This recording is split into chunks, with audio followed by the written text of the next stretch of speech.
I've been watching a lot of history on YouTube. Somebody's putting a lot of history up, and it needs to go up.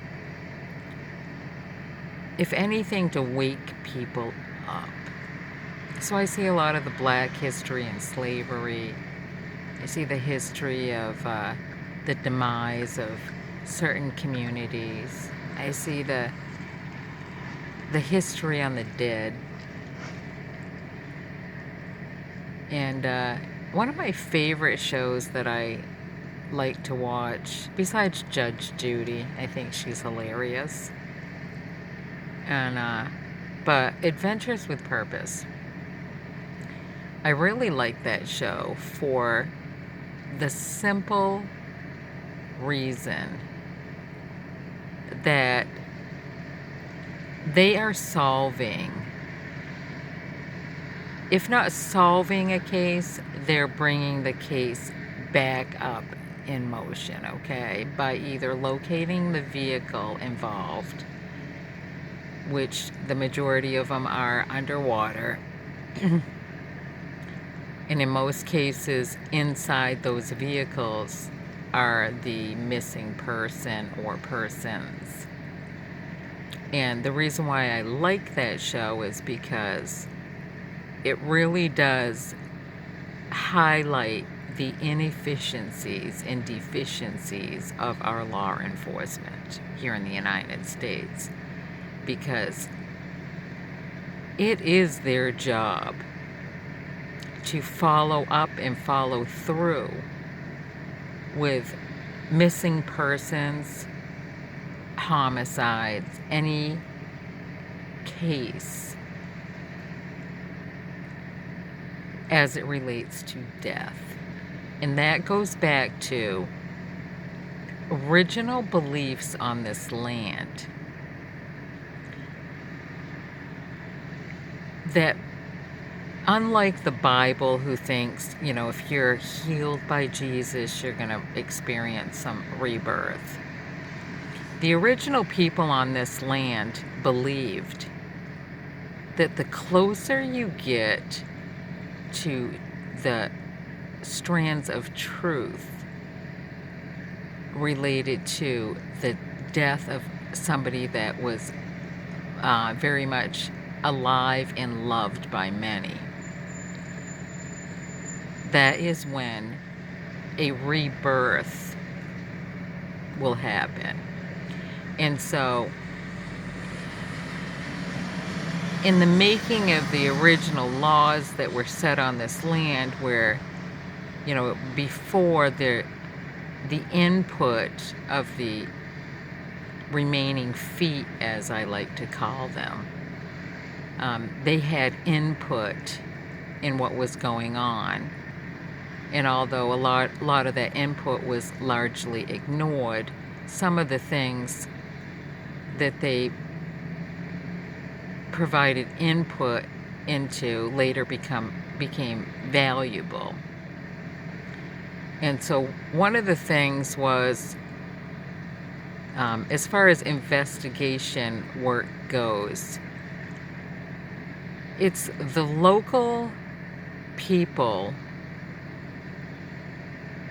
who need to pull the evidence first. And once they pull the evidence, it then gets passed on to a higher authority. So in New York, we have all these villages. So if it happened in the village, they would write up the report by pulling all their evidence. The case would remain open. It would get passed up to the town. The town would pull all their evidence. The case would remain open. It would get passed up to the sheriffs. They'd pull their evidence. The case would remain open. And then all files related to missing persons, homicides, strange, not natural deaths, all went up to the FBI. And they were the ones that did the review on the evidence, collected additional evidence, and made movement on the case. and they were the only ones that could close the case, okay? Somehow that all got changed. You know, the authoritative chain on managing cases, okay? No lower authority was allowed to hold a case open for 30, 40, 50 years and not even work it. But have the case sitting there, because I'm sure there's some tax dollars associated with the number of open cases unsolved, and I'm sure they continuously get money by, I mean, why else would you keep it open for 30 or 40 years without passing it to a higher authority? I mean, what's the purpose, right? So I like that show. And in reviewing some of that history, the known history, by older people that's no longer taught in the schools about how this country was actually made. I saw this, I don't know, it's probably 8 hours old now, but a headline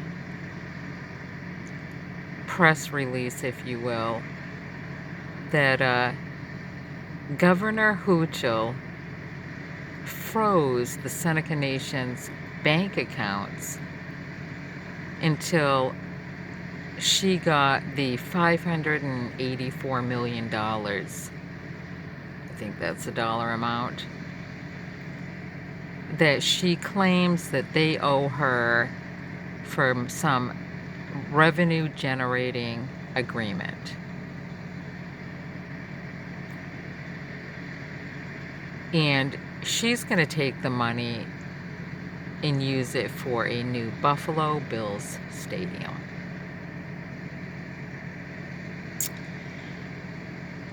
And I have a problem with that because I know how things happened when, you know, the 13 colonies, the lies that were told that they came here as representatives to kings and queens in other places, and they were told to build houses and wait for their arrival. The kings and the queens that never came through. And while they were all in that waiting period, how they used their own women to basically break up families, long-standing families that were already on this land. You know, little troll-ups. And then once they broke up those families, they pretty much in their minds said that, I don't know, trollop number one who broke up this family, well, that to them in their mind, that trollop is now married to the man that she was enticing to break up a family. So they wrote it down on a piece of paper. And then they traveled back to wherever they came from, and they crafted up all these pieces of paper saying that, you know, Mary Jameson married so-and-so, and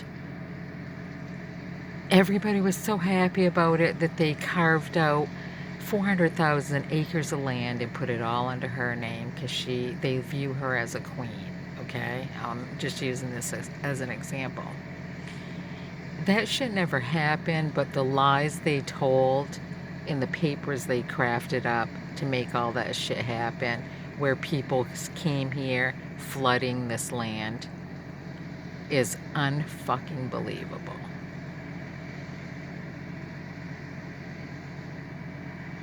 And regardless of whatever peace treaty that was put in place, the United States never honored any of that shit.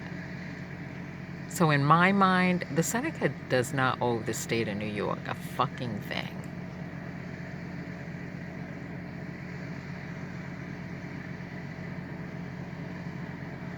If anything, the state of New York is an incorporated entity that should be paying taxes on all those revenue dollars that they're making everywhere, because the government is not supposed to be revenue generating.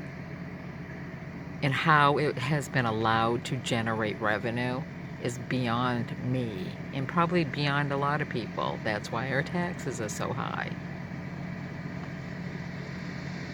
There is no cure for the United States. The only cure for the United States is probably World War III or an asteroid hitting this fucking country. Instead of her saying, I'm going to take that $584 million and I'm going to get people off the streets. I'm going to start, taking care of our homeless population. Nope, she didn't do that. She's too busy licking dicks, pleasing people. So I got a problem with that.